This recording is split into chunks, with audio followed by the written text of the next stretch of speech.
আর আমরা যে দাড়ি রাখছে মাশাআল্লাহ, না সাবান না গোসল না চিরুনি, দাড়ি রাখছে, কিছুদিন পর মাজারের উপযুক্ত হয়ে যাবে ইনশাল্লাহ, জট ধরে আল্লাহর ওলি হয়ে যাবে। দাড়ি রাখলে সেটা সাজায় গুছায় রাখা চাই, তেল সাবান দেওয়া চাই, মাপ মতন কেটে রাখা চাই। এইবার দেখেন কত সুন্দর লাগে। আলহামদুলিল্লাহ আলহামদুলিল্লাহি ওয়া কাফা ওয়া সালামুন আলা ইবাদিহিল্লাযীনা ইসতাফা, আম্মা বা'দ। فأعوذ بالله من الشيطان الرجيم. بسم الله الرحمن الرحيم. ألا إن أولياء الله لا خوف عليهم ولا هم يحزنون الذين آمنوا وكانوا يتقون. صدق الله مولانا العظيم.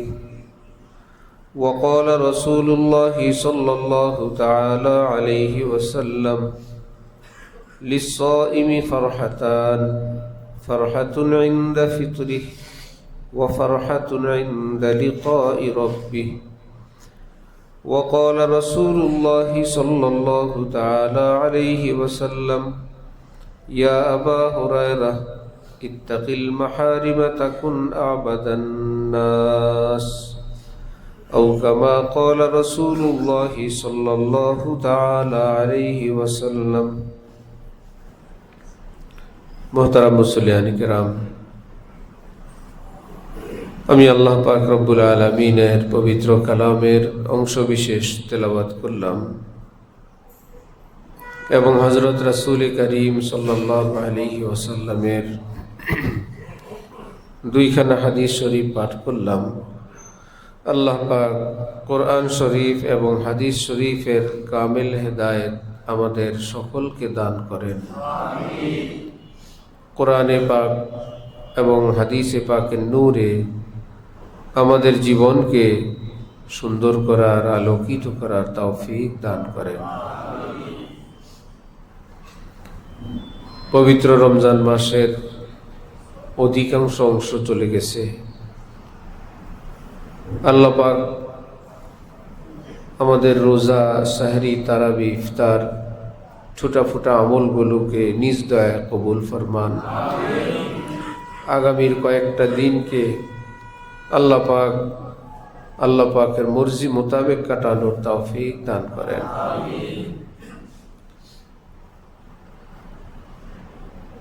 হযরত রাসূলুল্লাহ সাল্লাল্লাহু আলাইহি ওয়াসাল্লাম তার প্রিয় সাহাবী হযরতে আবু হুরায়রা রাদিয়াল্লাহু তাআলা আনহুকে লক্ষ্য করে বলেন: ইয়া আবা হুরায়রা ইত্তাকিল মাহারিম তাকুন আবাদান নাস। আবু হুরায়রা, হারাম কর্ম থেকে বেঁচে থাকো, গুনাহের কাজ থেকে বিরত থাকো, তাহলে তুমি পৃথিবীর শ্রেষ্ঠ ইবাদতওয়ালা হবে। মুসলমানরা সারা বছর পাশাপাশি রমজান মাস হযরত উলামায়ে কেরামের মাধ্যমে বিভিন্ন রকমের ওয়াজ নসিহত শুনেন, আমল করেন। অনেকের কাছেই নিজের দ্বীন ঈমানের বিষয়টা স্পষ্ট না, ক্লিয়ার না। হযরত খাজা আজিজুল হাসান মজজুব রহমতুল্লাহি আলাইহি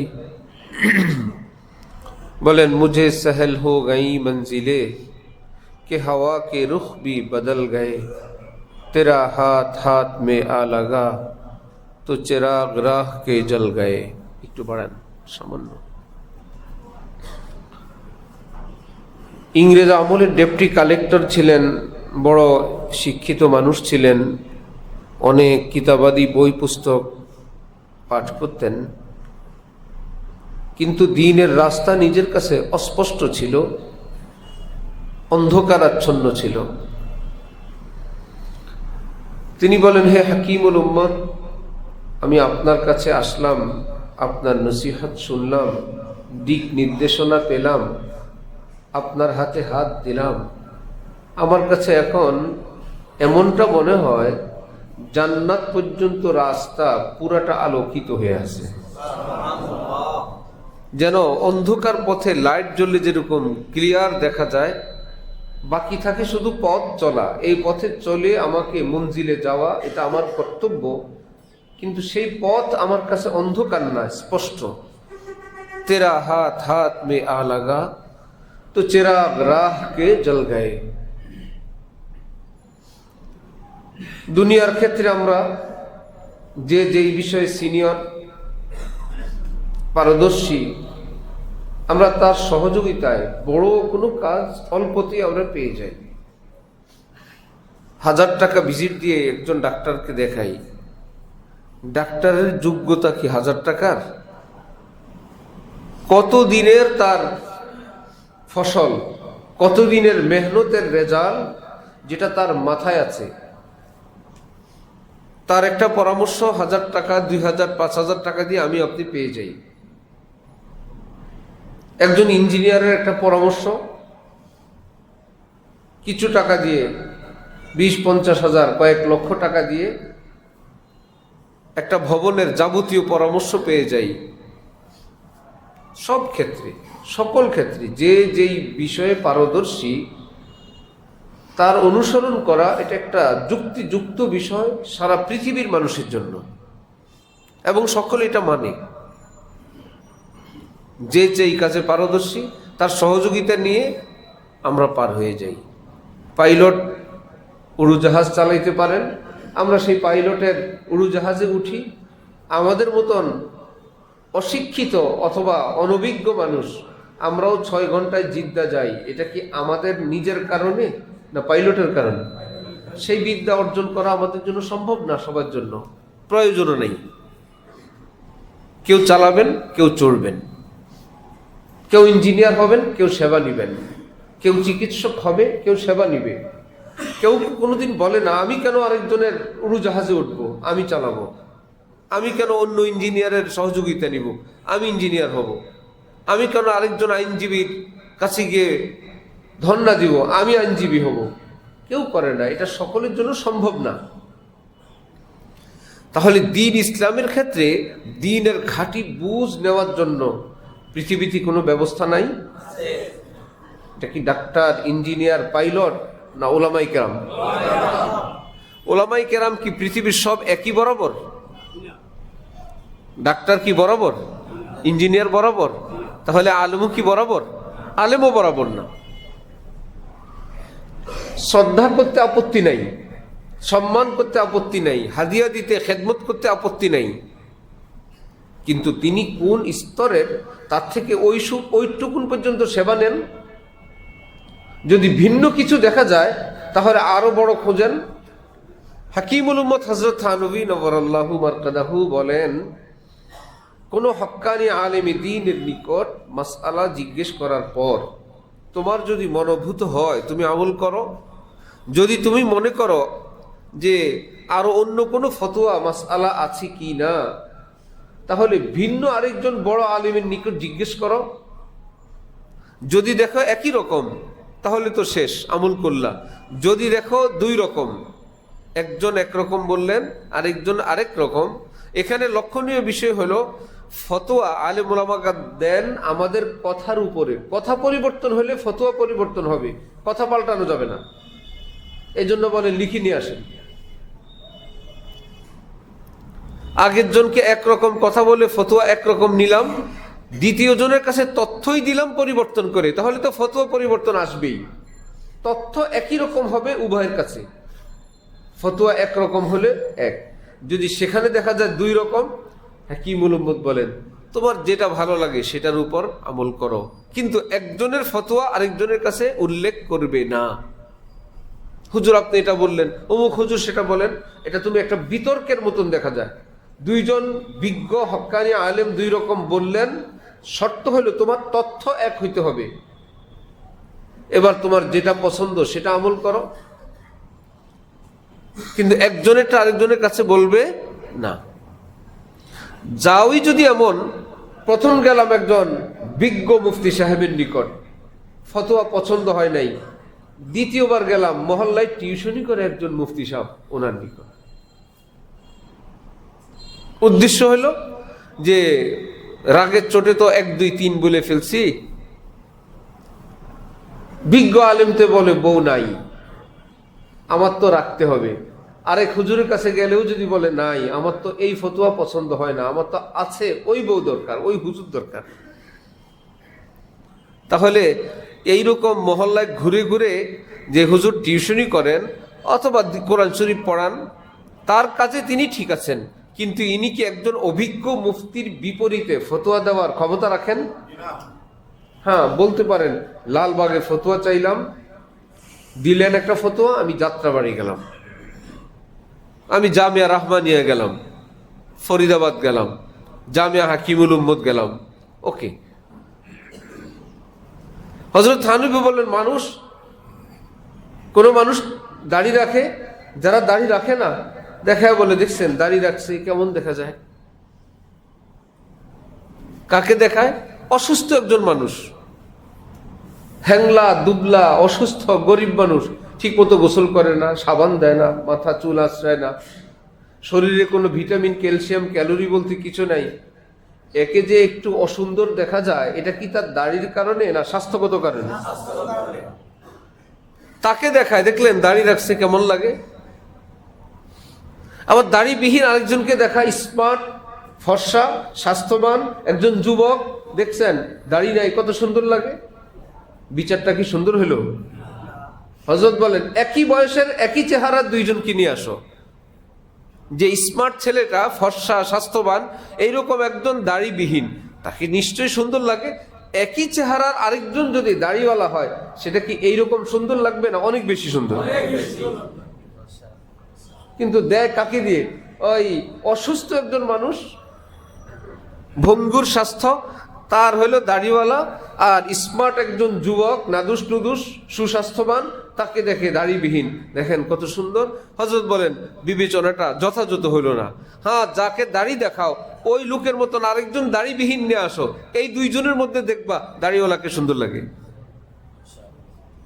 তার মতন স্বাস্থ্যের কালার, স্বাস্থ্যের অবস্থা, বয়স, চামড়া এইরকম হোক, ওই দাড়ি রাখার কারণে দেখবা আল্লাহ, এটা তো দাড়ি রাখাতে একটু সুন্দর লাগে, না রাখলে তো আরো কম সুন্দর লাগতো। अगर दाढ़ी रख लेने से चेहरा बदनुमा लगता, दाढ़ी मेरे सरकार के चेहरे पर ना होते। এক বুজুর্গ বলেন, কারো চেহারায় দাড়ি রাখলে যদি অসুন্দর লাগতো, কমপক্ষে আল্লাহ পাক পেয়ারা রাসূল সাল্লাল্লাহু আলাইহি ওয়াসাল্লামের চেহারায় দাড়ি রাখতে দিতেন না। যে আপনাকে দাড়িবিহীন বেশি সুন্দর লাগে না, আল্লাহ দেখছেন আমার নবীকে দাড়ি সহ বেশি সুন্দর লাগে। তাহলে মুসলমানের পুরুষদের দাড়িবিহীন সুন্দর না দাড়ি সহ সুন্দর? আপনি যেই বয়সের হন, আপনার জন্য দাড়িবিহীনের চেয়ে দাড়ি রাখলে সুন্দর। আপনি এখন যত স্মার্ট, যত সুন্দর, যত আকর্ষণীয়, আপনি দাড়ি রাখলে, সুন্নত মোতাবেক দাড়ি রাখলে আপনি আরো সুন্দর হবেন। দাড়ি তো নূর। হযরত খাজা সাহেব অফিসে যেতেন, অফিসের লোকেরা ইংরেজ আমল বিভিন্ন তিরস্কার দাড়ির কারণে।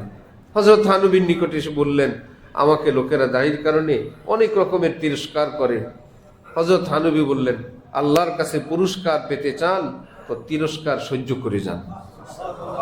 যেই পরিমাণ তিরস্কার সহ্য করবেন, এই পরিমাণ পুরস্কার আল্লাহ পাক আপনাকে দান করবেন। উনি জোশে এসে গেছেন, তাহলে তার কাজ হয়েছে। কিয়ামতে আমি আল্লাহর কাছে যাইব গীত গাইতে গাইতে, ছন্দ বলতে বলতে, তেরে দোস্ত কি ইয়া রব শবাহত লেকে আয়া হুঁ, হकीकत इसको तू कर दे, मैं सूरत लेके आया हूँ। আয় আল্লাহ, আমি শুনছি আপনার নবীজির চেহারা মোবারকে দাড়ি ছিল, আমি দেখি নাই। আয় আল্লাহ, আমি শুনে শুনে নবীজির একটা নকল বানায় নিয়ে আসছি। আয় আল্লাহ, আসলের বরকতে নকলকে আপনি মাফ করে দেন, আসলের বরকতে নকলকে আপনি কবুল করে নেন। আল্লাহু আকবার। চারো মাযহাব, হানাফি, মালিকি, শাফি, হাম্বলি, এই পুরো পৃথিবীর চারো মাযহাবের চার ইমামের নিকট দাড়ি রাখা ওয়াজিব। দাড়ি রাখা কি ওয়াজিব? আগে আমরা এই ব্যাপারে আলোচনা করছি। আমরা জানি যে দাড়ি রাখা সুন্নত, দাড়ি রাখা সুন্নত এই কারণে বলা হয়, সুন্নতের একটা অর্থ হলো তরিকা। সুন্নতের এক অর্থ কি? তো সুন্নত মানে তরিকা। কার তরিকা? সুন্নত মানে কার তরিকা? নবীর তরিকা। তো দাড়ি রাখা কি নবীর তরিকা না? সমস্ত নবীদের তরিকা, সমস্ত আম্বিয়া কেরাম দাড়িওয়ালা ছিলেন।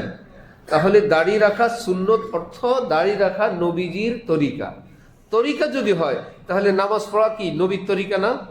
নামাজও নবীর সুন্নত, রোজা রাখাও নবীর সুন্নত, নবীর তরিকা। হকের উপর থাকা, হালাল খাওয়া নবীর সুন্নত, নবীর তরিকা। তাহলে পুরা ইসলামের আরেকটা নাম হলো নবীর সুন্নত। পুরা ইসলামের এক নাম হলো কি? নবীর সুন্নত।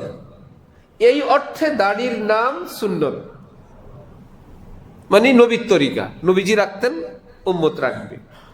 আর আমরা যেই ইবাদতের কিছু সিরিয়াল আমরা জানি, সবচেয়ে বড়টার নাম ফরজে আইন, তারপরে ফরজে কিফায়া, তারপরে ওয়াজিব, তারপরে সুন্নতি মুআক্কাদা, সুন্নতি মুস্তাহাব্বা অথবা গায়রে মুআক্কাদা, নফল, মুবাহ। এইরকম একটা ইবাদতের সিরিয়াল আমরা জানি। সবচাইতে বড় হলো ফরজ, দ্বিতীয় হলো ওয়াজিব, তৃতীয় হলো কি? সুন্নত। এই সিরিয়ালে যখন দাড়িকে নিয়ে যাবেন, তো হানাফি, শাফি, মালিকি, হাম্বলি চারো মাযহাবের ইমামদের ঐক্যমত, এক ফতোয়া, দাড়ি রাখা ওয়াজিব। দাড়ি রাখা কি তখন ওয়াজিব? সুন্নত না সুন্নতের উপরেরটা? উপরেরটা। ওয়াজিব এবং ফরজের মধ্যে শুধুমাত্র দলিল কেন্দ্রিক কিছু বেশ কম। এক ধরনের দলিল দ্বারা ফরজ প্রমাণিত হয়, আরেক ধরনের দলিল দ্বারা ওয়াজিব প্রমাণিত হয়। ওয়াজিব বর্জনকারীর জন্য এক রকমের ফতোয়া, ফরজ বর্জনকারীর জন্য আরেক রকমের ফতোয়া। সূক্ষ্ম সূক্ষ্ম কিছু পার্থক্য, কিন্তু ফরজের উপর আমল করাও ফরজ, ওয়াজিবের উপর আমল করাও ফরজ। ওয়াজিবের উপর আমল করা কি ফরজ। কেউ না বুঝলে রেকর্ড আছে, বারবার নিয়ে শুনতে পারবেন। ওয়াজিবের উপর আমল করা কি ফরজ। ওয়াজিবের নাম ওয়াজিব। যে ভাই এটা আবার ফরজ কেন? এক বাবার 3 ছেলে, 2 ছেলে, বুঝানোর জন্য। বাবার 2 ছেলে, বড় জনের নাম আব্দুল্লাহ, দ্বিতীয় জনের নাম আব্দুর রহমান। নাম কি একটা না দুইটা? বয়স সমান না বেশ কম? বেশ কম। বড় জন আব্দুল্লাহ, আর ছোট জনের নাম কি? তখন আপনি বলবেন নাম বেশ কম, বাবার ভাগ কিন্তু সমান পাবে। মাশাআল্লাহ, মাশাআল্লাহ। বাবার মৃত্যুর পরে বড় ভাই বেশি পাবে, ছোট ভাই কম পাবে না? সমান। বয়স একটু বেশ কম, এই জন্য বড় জনের নাম আব্দুল্লাহ, ছোট জনের নাম আব্দুর রহমান। বড় ছোটও মানতেছি, আবার ভাগ দেওয়ার সময় সমান। সন্তান হিসেবে তারা অধিকার রাখে কি বড় ছোট হিসেবে কম বেশি না সমান? ভাগ পাবে সমান। নাম কি সমান সমান? নাম নাম বেশ কম, বয়স বেশ কম। তো ফরজ ওয়াজিবের বিধান হইল নাম বেশ কম, বড় ছোটর বিধান। কিন্তু আল্লাহ পাকের হুকুম পালনের বিবেচনায় ফরজের উপর আমল করাও ফরজ, ওয়াজিবের উপর আমল করাও কি ফরজ।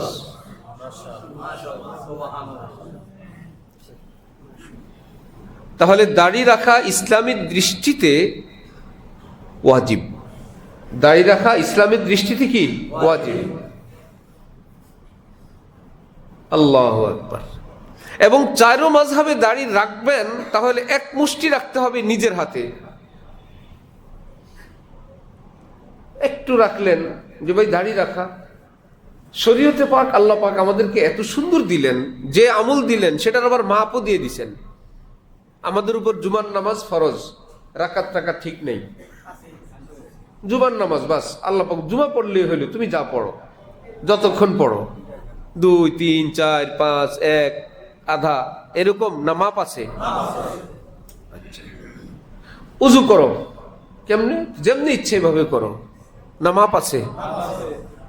3 বারের পরে অঙ্গ প্রত্যঙ্গ ধুইলে সওয়াব হবে না গুনাহ হবে? কেন? ধুইলে যদি আল্লাহ রসুল খুশি হন, বেশি করে ধুই, 3-এর বেশি গুনাহ হবে। কি মুশকিল! কোন দিক থেকে একটু ধুইতে পারি নাই, পা একটু বেশি ধুয়ে নিছি, হবে? হাতের কনুই একটু শুকনা, আর দ্বিতীয়বার শুকনা কি পা একটু হাঁটু পর্যন্ত ধুয়ে নিলে এভারেজে হয়ে যাবে? শরীয়তে পাকে আমাদেরকে কথা বলে কে?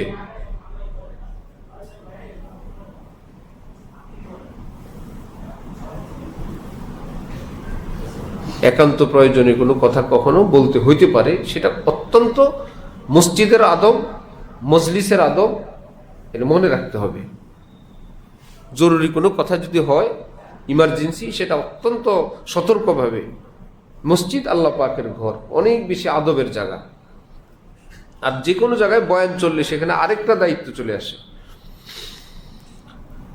আল্লাহ, কি কথা বলতেছিলাম বলেন? হ্যাঁ, এক মুষ্টি। তাহলে চারো মাযহাবে দাড়ি কি শুধু রাখলেই হবে না, মাপ আছে? রাখতে রাখতে রাখতে রাখতে রাখতে হাঁটু পর্যন্ত নিয়ে গেছে। কি বাবা হুজুর, আলহামদুলিল্লাহ, দাড়িতে জীবনে খুর লাগাই নেই। এত বড় দাড়ি রাখতে বলছে কি আপনারে? তো বোঝা গেল বেশি লম্বা করারও পারমিশন নাই, ছোট করারও পারমিশন নাই। তাহলে আমি থামবো কই? যে হুজুর দাড়ি রাখছি তাও হয় না, আবার রাখতে রাখতে হাত দেই না, তাও ভুল হয়ে গেছে। হযরত থানবী সকালবেলা পায়চারি করতেন, হাঁটতেন। ওনার খাদেম ছিল ভাই নিয়াজ, বেতনভুক্ত। একদিন হঠাৎ বললেন, হযরত একটা গাছের একটা ঢাল মাথায় লাগবে। হযরত তাকায় দেখেন এত কাছে, দিলেন ধমক, বেওকুফ, এত পরে কেন বললা? আগে থেকে বলতে পারলা না? একদম মাথার কাছে আসছে, এখন বলো ঢাল। সরি হুজুর, ভুল হয়ে গেছে। আবার বেশ কিছুদিন পরে এইরকম এক ঘটনা, হযরত একটা ঢাল ঝুলতেছে, সাবধান আপনার মাথায় লাগবে। কোথায়? ওই যে দেখা যায়। বেওকুফ, এত দূরে বলছো কেন? হ্যাঁ, কর্মচারী তো বলে আল্লাহ, কি হুজুরের পালায় পড়লাম। কাছে বললেও দোষ, দূরে বললেও দোষ। গেছেন, গিয়ে দরবারে হযরত থানবীর খাদেম খলিফা খাজা আজিজুল হাসান মজজুবকে বলতেছে, ভাই তোমার পীরের পালায় পড়ে আমি বহু কষ্টে আছি। একদিন কাছে গেছি, বলছি ভুল, আজকে একটু দূরের থেকে বললাম, তাও নাকি ভুল। খাজা সাহেব জোরে চিৎকার করলে, ওয়ারে মেরে শায়েখ, ওয়ারে মেরে শায়েখ, তো দুটোটাই ভুল, আমার শায়েখেরটাই ঠিক। দুটোটাই ভুল। এত কাছে কেন বলছো? ওইটাও ভুল, এত জোরে। কেউ আছে কথা আস্তে বলে, কথা আস্তে বলা এটার একটা মাত্রা আছে। যাকে বলবেন তিনি যদি না বুঝেন, এই আস্তে বলা কি আদব না বেয়াদবি? উনি বললেন, তো কি বলো? জি, তো কি হয়েছে? আরে এই যে মুরব্বী, একজন মানুষকে কষ্ট দিচ্ছ আদবের নামে, আদব না বেয়াদবি? অথচ সে আদবের চোটে আসতে বলে,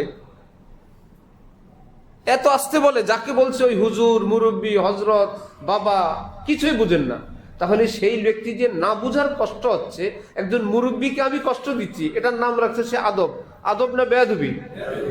এত জোরে বলে, আপনি একদম বিগড়ে গেলেন। আরে বাবা, কি মাইক চালায় দিছো কেন? ভারতে আমিন আস্তে বলবে না জোরে বলবে, এই নিয়ে আলেম ওলামাদের মধ্যে এক বহস। ইংরেজ বিচারপতির কাছে বিচার, যেহেতু তার কাছে বিচার, সে এটা নিয়ে পড়াশোনা করছে, রায় দিতে হবে। এখন সূরা ফাতিহার পর আমিন আমরা আস্তে বলি, অন্য ভাইয়েরা কিসে বলেন? জোরে। ওই বেচারা দোনো পক্ষের কথা শোনার পর তিনি বলেন, আমি তো তোমাদের হাদিস ফেকা কিতাবাদি পড়ে আমার কাছে স্পষ্ট, আমিন আস্তে বলাও জায়েজ, জোরে বলাও কি জায়েজ, কিন্তু আমিন বিল আজান, আজানের মতন আমিন বলে যেটা তোমরা চিৎকার করো, এইটা আমি কোনো কিতাবে পাই নাই। আমিন মনে মনে বলাও জায়েজ, আওয়াজ করেও বলাও কি জায়েজ, কিন্তু চিৎকার করে আমিন বলা এটা আমি পাই নাই, এটা কোনো কিতাবে নেই। একদম মনে মনে বলো আমিন, অথবা আমিন, একদম আমিন বলতে আজান শুরু করো, এইটা বাবা আমি কোনো কিতাবে পাই নাই। তো সবকিছুর একটা মাপ, একটা সীমারেখা শরীয়ত আমাদেরকে আল্লাহর পক্ষ থেকে তিনিই দিয়ে দিয়েছেন। নামাজ, এটা রোজা, আমরা যে কোনো 14 ঘন্টা না খেয়ে থাকলে রোজা হবে না সীমা আছে? সেহরির সময় 1 ঘন্টা ভুলে খেয়ে ফেলছি, তাহলে সামনে 1 ঘন্টা ইফতার পরে করলে হবে? হবে না, নির্দিষ্ট একটা সময় আছে। তাহলে দাড়ি যে শরীয়ত রাখতে বললো, শুধু রাখতে বলছে না, কোনো মাপজোপ আছে? একদম পিচ্ছি, এটার নাম দাড়ি, অবশ্যই দাড়ি। একদম হাঁটুর নিচ পর্যন্ত লম্বা, সেটার নামও দাড়ি। তাহলে আপনি বলবেন যে হুজুর এটাও ভুল সেটাও ভুল। হ্যাঁ, দোনোটাই ভুল। একদম খোঁচা খোঁচা নামমাত্র এটাও ভুল, আর হাঁটু পর্যন্ত সেটাও কি ভুল। পৃথিবী বিখ্যাত সাহাবী আব্দুল্লাহ ইবনে ওমর রাদিয়াল্লাহু তাআলা আনহুমা, বাবাও সাহাবী, ছেলেও সাহাবী, এই জন্য রাদিয়াল্লাহু আনহুমা। 2 জন সাহাবী হইলে নাম দিতে হয় কি? রাদিয়াল্লাহু আনহুমা। একজন হইলে আনহু, একজন নারী হইলে আনহা। 3টা কথা। আম্মিজান আয়েশা রাদিয়াল্লাহু আনহা, হযরত খাদিজা রাদিয়াল্লাহু আনহা, হযরত বারিরা রাদিয়াল্লাহু আনহা, হযরত আবু বকর রাদিয়াল্লাহু আনহু। তাহলে পুরুষ হইলে হু, নারী হইলে হা। এইটুকুন আগে মুখস্থ করেন। একজন নারী রাদিয়াল্লাহু আনহা। অনেকে সাহাবার নাম নেয়ার পর এই রাদিয়াল্লাহু আনহু আনহা এটা পারে না দেখে মনে করে এটার একটা বদল আছে, আজমাইন। সাহাবা আজমাইন, ওটা কোনো এটার বদল না। আজমাইন অর্থ সব। আজমাইন অর্থ কি? সাহাবা আজমাইন এটা করছেন, ভাবছে হুজুররা সাহাবীদের নাম নিলে রাদিয়াল্লাহ বলে, ওটা আমি পারি না, ওটার বদলায় কি সাহাবা আজমাইন। আজমাইনে রাদিয়াল্লাহর কাজ হবে না, এবং অর্থ দ্বারে কাছেও নেই, মুখস্থ করে নিতে হবে। কোরআন শরীফের আয়াত এটা। সাহাবীদের নামের পরে আল্লাহ পাক নিজে বলছেন রাদিয়াল্লাহু আনহুম। বলেন, একজন হইলে আনহু পুরুষ, একজন নারী হইলে আনহা। নারী হোক পুরুষ হোক, 2 জন হইলে আনহুমা, আর সব সাহাবী অথবা 2 এর অধিক, তাহলে আনহুম। সাহাবাই কেরাম রাদিয়াল্লাহু আনহুম। আবু বকর ওমর রাদিয়াল্লাহু আনহুমা, আবু বকর রাদিয়াল্লাহু আনহু, আয়েশা রাদিয়াল্লাহু আনহা। আল্লাহ মুখস্থ রাখার তৌফিক দান করেন। আব্দুল্লাহ ইবনে ওমর, আব্দুল্লাহ সাহাবী, ইবনে ওমর ওমরের ছেলে, তাহলে সাহাবী কয়জন? 2 জন। বাবাও সাহাবী, ছেলেও। এই আমাদের শব্দের মধ্যে 2 জনের নাম আছে, আব্দুল্লাহ ইবনে ওমর। একজন আব্দুল্লাহ, একজন ওমর। এখন কি হবে? রাদিয়াল্লাহু আনহুমা। সুবহানাল্লাহ। পৃথিবী বিখ্যাত হাদিস বিশারদ, ফকিহ, ইত্তেবায়ে সুন্নতে প্রসিদ্ধ। উনি কি করতেন? প্রতি সপ্তাহে নিজের দাড়িগুলো এরকম ধরে নিজের হাতে 1 মুষ্টির পরে কেটে ফেলতেন। নিজের হাতের 1 মুঠের পরের দাড়িটুকুন কি রাখতেন না কাটতেন? কোরআন শরীফে রব্বুল আলামিন বলেন, সাহাবাই কেরাম তো সাহাবাই কেরাম, কিয়ামত পর্যন্ত যারা সাহাবীদের অনুসরণ করবে, আমি আল্লাহ সাহাবী এবং তাদের অনুসারীদের ব্যাপারে এই উভয় গ্রুপকে একত্রিত করে ঘোষণা দিচ্ছি, রাদিয়াল্লাহু আনহুম, আমি এদের সকলের উপর রাজি এবং খুশি। কোন হুজুরের নাম আছে যে অমুক হুজুরের অনুসরণ করলে রাদিয়াল্লাহ, না সাহাবীর অনুসরণ করলে? খুব খেয়াল করবেন, কোন হুজুর, হযরত, পীর সাহেব, তার অনুসরণ করলে রাদিয়াল্লাহ, না সাহাবীর অনুসরণ করলে?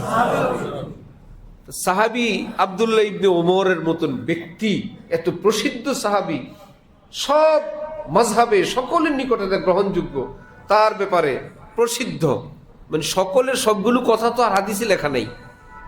অমুক সাহাবী কি করতেন?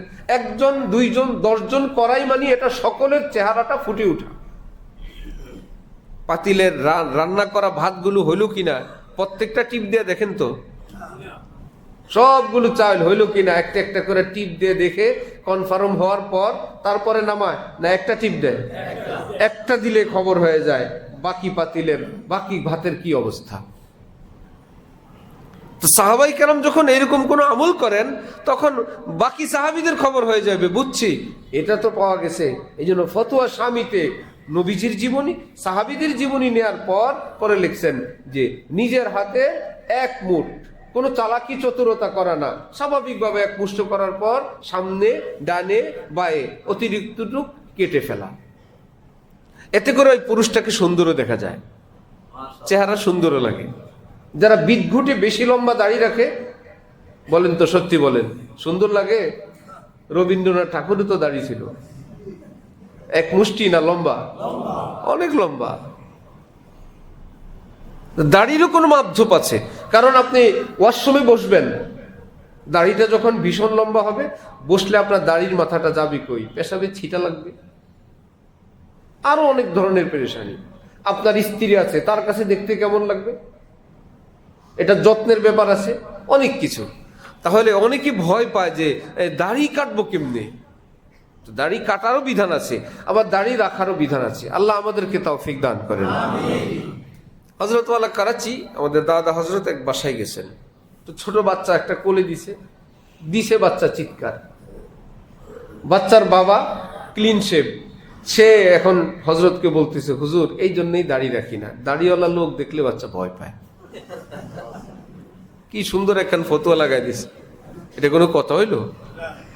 যত দাড়িওয়ালা বাবারা আছেন, নানারা আছেন, বাচ্চারা দেখলে ভয় পায়? ওই লোক নিজের দাড়ি না রাখার পক্ষে এখন ফতোয়া দিয়ে হুজুরকে বুঝাই দিছে, হুজুর এই জন্য রাখি না। হযরত ভাবছেন তারে ফতোয়া দিয়ে বয়ান করা যাবে না, যেমন কুকুর তেমন মুগুর, তেমন মেডিসিন দিছেন। হযরত বললেন, না আপনি ভুল বলছেন। বাচ্চা চিৎকার দিছে। সাধারণত বাচ্চারা এই বাবাকে বেশি ভয় পায়। এতদিন পর্যন্ত বাসায় আপনাদের দুইজনকে মনে করছে আম্মা,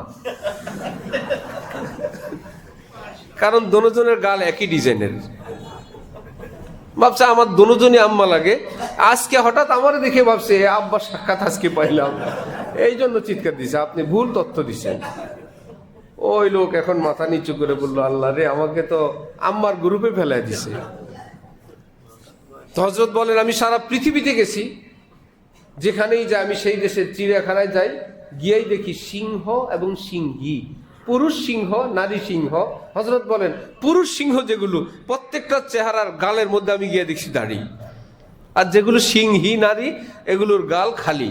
এখন হযরত বলেন, হে পুরুষরা, তোমরা কি সিংহ হইতে চাও না সিংহী হইতে চাও? নারী সিংহ হবে না পুরুষ সিংহ? সবাই বলে, না আমরা পুরুষ সিংহ হইতে চাই। দাড়ি রাখো তাহলে। আল্লাহ আমাদেরকে, মুসলমানদেরকে তৌফিক দান করেন। দাড়ি রাখলে ফায়দা। যে মা বোনরা বলেন, আমার স্বামী দাড়ি রাখলে আমি এরকম কেমন হয়ে যাব, কেমন হয়ে যাবেন, আপনারও অনেক লাভ আছে। কষ্ট মষ্ট যদি দিনই লেবাস পরায় দিতে পারেন, আরো লাভ আছে। কারণ দিনই লেবাসওয়ালা লোক, সুন্নতি দাড়িওয়ালা টুপিওয়ালা লোক সিনেমায় গেলে টিকিট বেচে না। সিনেমায় গেলে টিকিট বিক্রি করে না। টিকিট চাইলেও বলে, হুজুর হুজুর হুজুর এই কাজ ছেড়ে দিব হুজুর। আর ভাই তুই টিকিট দে না। হুজুর হুজুর হুজুর আমি আর এই কাজ করবো না, শরম দিয়ে না হুজুর। কি ব্যাপার? বুঝছে আমার হেদায়েত করতে আসছে। আমার নানা, আপন নানা, পৃথিবী বিখ্যাত হাফেজ ছিলেন। আমার আব্বার ওস্তাদ, চাচার ওস্তাদ হাফেজ আব্দুল হক সাহেব, যারা চিনেন, বাংলাদেশের হুফাজুল কোরআনের চেয়ারম্যান, ওনার ওস্তাদ। তো ছোটবেলায় আমি আমার নানার কাছে পড়ছি মক্তবে। নানা ছিলেন হিফজখানার ওস্তাদ, প্রসিদ্ধ হাফেজ। কোন ছাত্র যদি, ওই সময় ছাত্রদের একটা ভুল ছিল, বিড়ি খাইত। ছোট বাচ্চাদের এক এক সময় ক্যারাম বোর্ড, এক সময় মোবাইল, ভিডিও গেমস, এক এক সময় এক একটা নেশা নামে। ওই সময় ছিল চুরি করে বিড়ি খায়। তো দেখলাম এক বেচারার নাম ছিল দায়িকা, 2 টাকা দিছে। না না, আমার সামনে দিতেছে যে 1 প্যাকেট বিড়ি 1.5 টাকা, আর একটা মেস 8 আনা, তুই যেহেতু খাস কষ্ট করে আমার থেকে নে। হুজুর হুজুর আমি আর জীবনে খাবো না হুজুর। নে, তুই যখন খাস টাকা নে। না না না হুজুর, আর জীবনে খাবো না। তো দাড়িওয়ালা টুপিওয়ালা লোক, সুন্নতি লেবাসওয়ালা লোক সিনেমার টিকিট কিনতে গেলে দিবে? কোন নষ্ট জায়গায় যাইতে চাইলেও দিবে না। কোন হারাম গলিতে দেখলে, না না হুজুর এখানে না, সবাই ইজ্জত করবে। তাহলে এই কোন মেয়ের সঙ্গে হাত ধরে হাঁটলে মানায়? কোন পার্কে যদি একদিকে পাগড়ি, আরেকদিকে অশ্লীল কোন নারীর হাত ধরে হাঁটাহাঁটি করে, মানাবে? মানাবে না। তো হ্যাঁ, ওখানের জন্য আবার মানানোর আলাদা ড্রেস আছে না? হ্যাঁ, শার্ট প্যান্ট পরে যান, বলবো হ্যাঁ এটা আকামের ড্রেস, এটা ঠিক আছে, এতে কোনো আপত্তি নেই। এটা উপযুক্ত, আপনি ভালো কাজও করতে পারবেন, মন্দ কাজও করতে পারবেন। কিন্তু সুন্নতি লেবাসওয়ালা মন্দ কাজ করতে গেলেও আশপাশ থেকে বলে না রে, এটা কোনো খেলা চলছে অথবা তামাশা, অথবা আমাদেরকে ধোঁকা দিতে আসছে। আমি বলছি আপনাদেরকে বারবার, কাকরাইল এক জায়গায় আমি দাঁড়ানো কোনো কাজে, কিছু ফাইল প্রেসক্রিপশন এটা নিয়ে আমাদের মাওলানা আশিক সাহেব যাবেন। আমার লাগছে ক্ষুধা, কাকরাইল মোড়ে। তা আমি ভাবতেছি কিছু খাই, দেখলাম দোতলা থেকে সবাই নামে, টিস্যু পেপার দিয়ে মুখ মুছে, নিশ্চয়ই কিছু একটা দোকান আছে, লেখাও আছে রেস্টুরেন্ট। আমি দোতলার সিঁড়ির দিকে গেলেই উপরের থেকে এক দারোয়ান, নিচে এক দারোয়ান, দোনোজনাই আমার বলে, হুজুর কই যান? বললাম উপরে রেস্টুরেন্টে। না হুজুর না, ড্রিঙ্কস। এটা মদের দোকান। এই দারোয়ানদেরকে রাখছি কি কাস্টমার ভাগাইতে? যে কোনো কাস্টমার আসতে চাইলে তোমরা দুইজন ধরে ঢুকতে যাতে না পারে এই ডিউটি করার জন্য রাখছে। এই দুইজন আমার এসে ঠেকাইলো কেন? না বুঝে রওনা হয়েছে। লেবাসে বলে এই লোক বোতল খাওয়ার লোক না, না বুঝে রওনা হয়েছে। তাহলে এই লেবাস আমাকে রক্ষা করলো কিনা? তাহলে আমার মা, আমার বোন, আপনার স্বামী যদি দাড়িওয়ালা হয়, সুন্নতি লেবাসওয়ালা হয়, তাহলে আপনি কি ঠকবেন না জিতবে? জিতবেন। বুঝে শুনে দাড়ি রাখা দেন, আর বলেন সুন্নতি দাড়ি রাখবা। শ্যাম্পু একটাই দুইজন ব্যবহার করবেন, নাকি কোনো গুনাহ হবে? ফতোয়া একজন মুফতি সাহেবের নিকট জিজ্ঞেস করছে, হুজুর মেহেন্দি কি পায়ে দেওয়া জায়েজ? কেন ভাই? বলে নবীজি মেহেন্দি ব্যবহার করছেন। আরে জ্বালা, যেই মেহেন্দি নবীজি ব্যবহার করছেন না তো সেই দেশে শেষ। এখন যে মেহেন্দি, এর তো নামে মেহেন্দি, এই মেহেন্দি তো নবী ব্যবহার করেননি। ওই আলেম ভাবছে এত ফতোয়া না দিয়া, বলে নবীজি দাড়িতে মেহেন্দি দিছেন, এই জন্য পায়ে যদি মেহেন্দি লাগানো জায়েজ না হয়, নবীজি তো তেলও ব্যবহার করছেন, তেল তো সারা শরীরে লাগাও। নবীজি তেল ব্যবহার করছেন না? তো তেল তো একদম মাথা থেকে পা পর্যন্ত পুরা মানচিত্রের মধ্যে লাগাও, এটা তো আরো আগে না যায় হওয়া দরকার। খামাখাই। আল্লাহ আমাদেরকে দ্বীনের সহি বুঝ দান করেন। মেহেন্দি, নারীদের জন্য মেহেন্দি, এটা হাতে পায়ে কোনো অসুবিধা নেই। শ্যাম্পুর কথা বলতে গিয়ে বলছি, শ্যাম্পু এটা ব্যবহার করা জায়েজ, এটা লিকুইড একটা সাবান। এটা একই শ্যাম্পু যদি ওই নারী চুলে ব্যবহার করে, একই শ্যাম্পু আপনি দাড়িতেও ব্যবহার করতে পারবেন, চুলে ব্যবহার করতে পারবেন। নবীজির হাদিস, মান কানা লাহু শারুন ফালইউসলিহু, যার চুল থাকে বাবরি কিংবা দাড়ি থাকে, সে যেন তার চুল দাড়িকে যত্ন করে রাখে। নবীজি বলেন সে যেন যত্ন করে রাখে। এত ব্যস্ত নবী, আমাদের পকেটে চিরুনি থাকতো। নবীজির পকেটে কি থাকতো কল্পনা করা যায়? আর আমরা যে দাড়ি রাখছে মাশাআল্লাহ, না সাবান, না গোসল, না চিরুনি, দাড়ি রাখছে, কিছুদিন পর মাজারের উপযুক্ত হয়ে যাবে ইনশাল্লাহ, জট ধরে আল্লাহর ওলি হয়ে যাবে। দাড়ি রাখলে সেটা সাজায় গুছায় রাখা চাই, তেল সাবান দেওয়া চাই, মাপ মতন কেটে রাখা চাই। এইবার দেখেন কত সুন্দর লাগে। যে টুপি পরবেন তার টুপি সুন্দর হওয়া চাই, টুপিটাকে পকেটের ভিতর রাখে, এটা জুমার দিনের কিংবা নামাজের একটা জিনিস। ভাই মাথার তাজ, আমার আপনার মাথার তাজ, তাজ অর্থ টুপি। তাজটা কি ময়লা আবর্জনা হবে না, সুন্দর হবে। দামি টুপি কিনেন, শাহী টুপি কিনেন, টুপির কোনো ডিজাইন না যে খতিব সাহেবেরটা পরা লাগবে। যেই রকম টুপি পুরো পৃথিবীর সমাজ ব্যবহার করে, সব সুন্নত। যেটার নাম টুপি এটাই কি সুন্নত। ক্যাপ হইলে হবে না। বলো ক্যাপ অর্থ তো টুপি, অর্থ বললে আর হবে না। পেপার অর্থ কি? কাগজ দিয়ে বাথরুমে ব্যবহার করা যায়। তো tissue paper, tissue paper, paper তো এটার নামেও আছে। টিস্যু কাগজ, এটা তো ঠিক মতোই চলে। অর্থ আর শব্দ সবসময় এক থাকে না।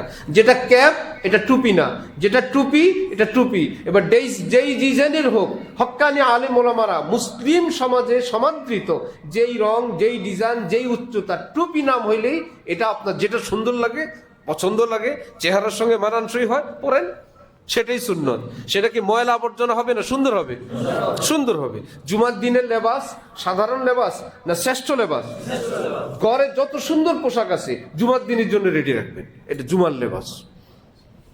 কাউকে দেখানোর জন্য না, আল্লাহকে দেখানোর জন্য।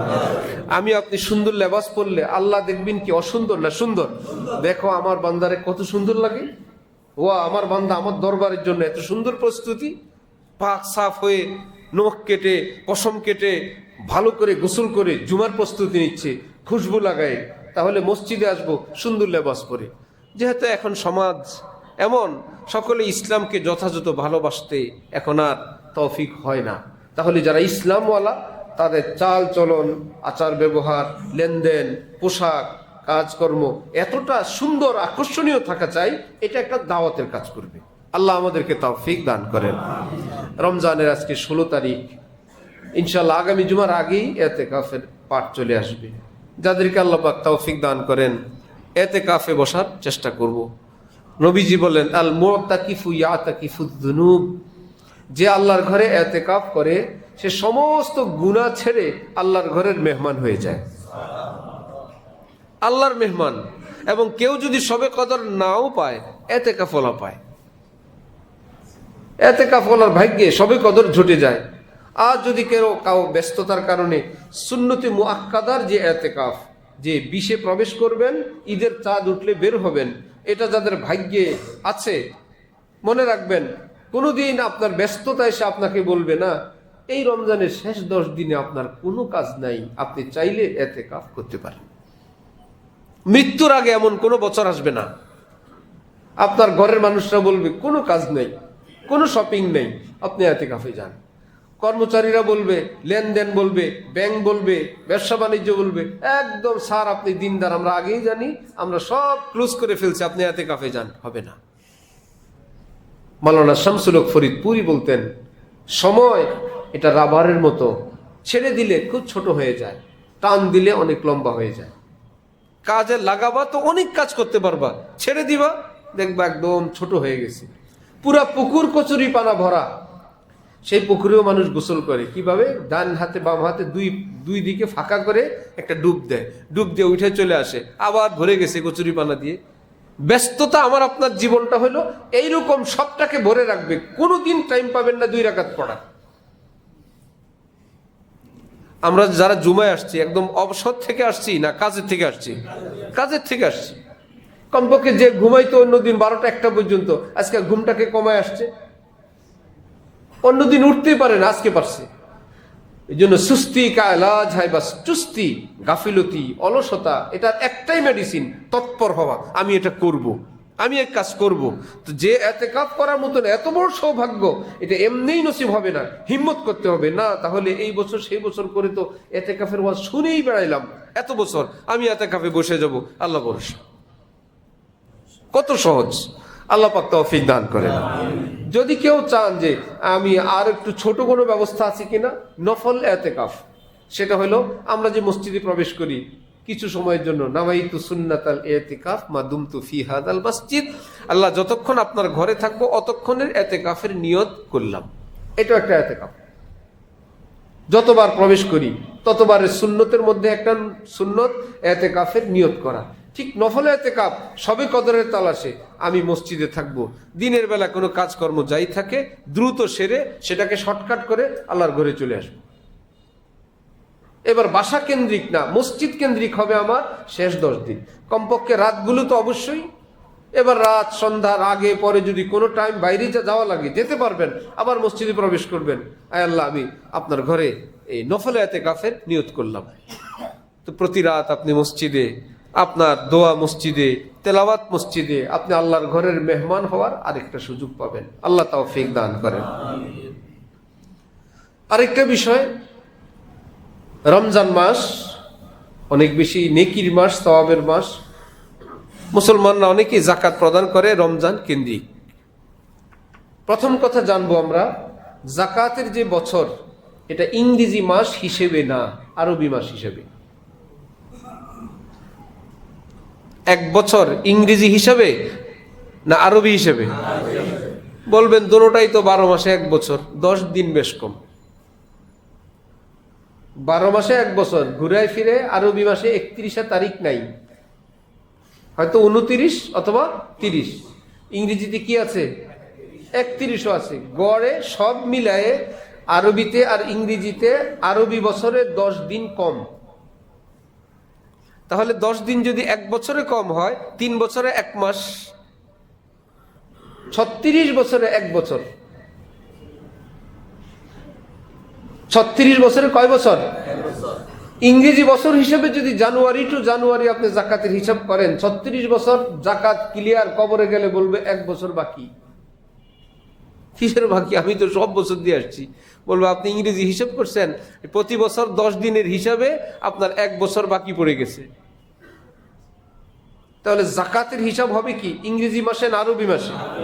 হ্যাঁ, সেটা রমজান হওয়া জরুরি না, আপনি যে কোনো আরবি মাস ঠিক করে নেবেন।